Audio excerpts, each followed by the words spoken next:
बिस्मिल्लाहिर्रहमानिर्रहीम। जिस मौजू पर आप बात करना चाह रहे हैं वो जो कशीदगी की फ़िज़ा पाकिस्तान और हिंदुस्तान के माबैन गुज़श्ता 2 हफ़्तों से चल रही है, बिलख़ुसूस परसों रात के जो सिविलियन इलाकों के ऊपर हमले हुए हैं उन पर ऊपर थोड़ी सी अगर बात रखें। पहली बात तो ये है कि जंग से मसाइल का हल नहीं निकलता है, जबकि जंग कई मसाइल को जन्म देती है। आज की अहद में चीज़ें तब्दील हो गई है। 17वीं सदी, 18वीं सदी, 19वीं सदी, 20वीं सदी में कन्वेंशनल वार जो होती थी, जिनको हम रिवायती जंगें कहते थे, फ़ौजों के बाहमी दो लड़ाइयाँ होती थी। अब 21वीं सदी का एक क्वार्टर हम गुजार चुके हैं। आज 2025 में हम दाखिल हुए हैं, तो 2025 में वार्स तब्दील हुई है। अब जो मुकाबला होता है दुनिया में मुख्तलिफ़ ममालिक के दरमियान, जो मुकाबला होता है वो तरक्की के ऊपर मुकाबला होता है, वो साइंस के ऊपर मुकाबला होता है, वो माशियत के ऊपर मुकाबला होता है।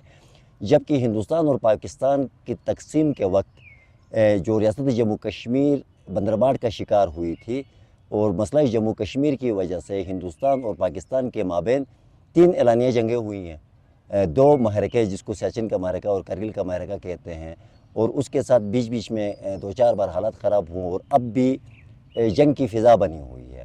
हमारी राय, क्योंकि हमारा ताल्लुक़ रियासत जम्मू कश्मीर की इकाई गिलगित बल्तिस्तान से है, तो being a human right activist हमारी राय ये है कि अमन की बात की जाए, जंग की बात न की जाए। जंग की बात शायद हम यहाँ बैठ के महसूस ना करें। एलओसी के ऊपर मौजूद सिविल आबादी जो दोनों अतराफ़ का, वो हिंदुस्तान के ज़ेर इंतज़ाम जम्मू कश्मीर में हो या पाकिस्तान के ज़ेर इंतज़ाम जम्मू कश्मीर में हो, हिंदुस्तान के ज़ेर इंतज़ाम करगिल लद्दाख में हो लोग, आबादियाँ जो पाकिस्तान के ज़ेर इंतज़ाम बल्तिस्तान और अस्तौर के इलाके के अंदर है, उन लोगों को पता है कि जंगों से माओं के कोख उजड़ जाते हैं, जंगों से मुल्कों की तरक्की रुक जाती है, जंगों से नस्लें बर्बाद हो जाती है। अगर जंगों की तारीख से कुछ सीखना है तो लोग ईरान इराक़ से सीख लें, अफ़गानिस्तान से सीख लें, या जापान और जर्मनी से सीख लें कि जंगों के एन नताइज क्या होते हैं। आज जदीद दुनिया ने जो तरक्की की है, अपने आप को जंगों से दूर ले जाके बॉर्डर्स को पुरअमन करने के बाद दुनिया ने तरक्की की है। माजी में यूरोप के मुख्तलिफ़ मुल्कों के माबैन जंगें होती थी तो उस वक्त यूरोप पासमंदगी का शिकार था, क्राइसिस का शिकार था। जब यूरोप ने अपने हमसायों के साथ मामलात बेहतर किए तो आज यूरोप तरक्की की महराज पर पहुंचा है। लेकिन साथ में 2 और बातें मैं करता चलूँ।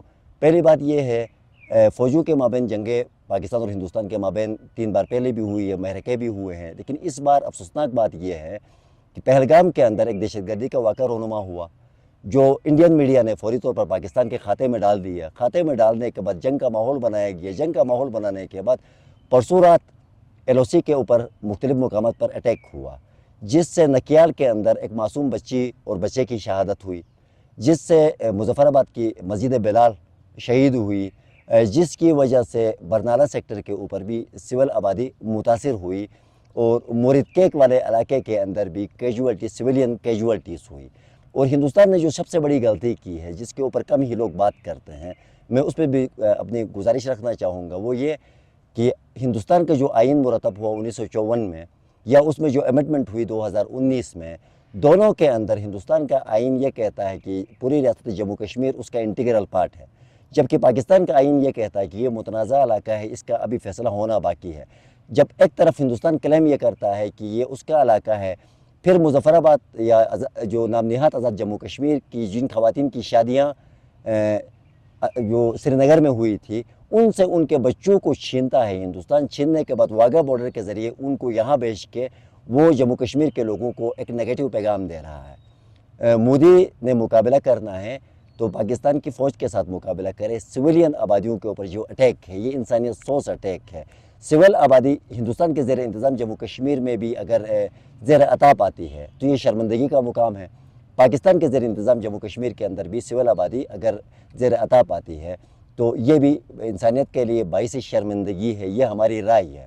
और जब यहाँ जंग का माहौल बन रहा था, जब यहाँ रैलियाँ निकल रही थी, उस वक्त भी हमने मुसलसल ये बात लोगों को समझाने की कोशिश की कि हिंदुस्तान हो या पाकिस्तान हो, क्योंकि जो बड़ी जंगें होती है, बड़ी जंगों के अंदर इंटरनेशनल जो क़ुव्वतें होती है, जिसके अंदर जो बड़ी पावर्स हैं, जिसमें अमेरिका है, चाइना है, रशिया है, इस तरह की पावर की आशीर्वाद हासिल ना हो तो कोई बड़ी जंग का इम्कान मौजूद नहीं रहता है। लेकिन लोगों का ये ख्याल था कि शायद कोई बहुत बड़ी जंग हो।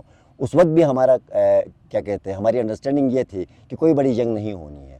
अलबत्ता जंग के नाम पर एलओसी के ऊपर मौजूद सिविलियन आबादी दोनों तरफ मुतासिर हो रही है।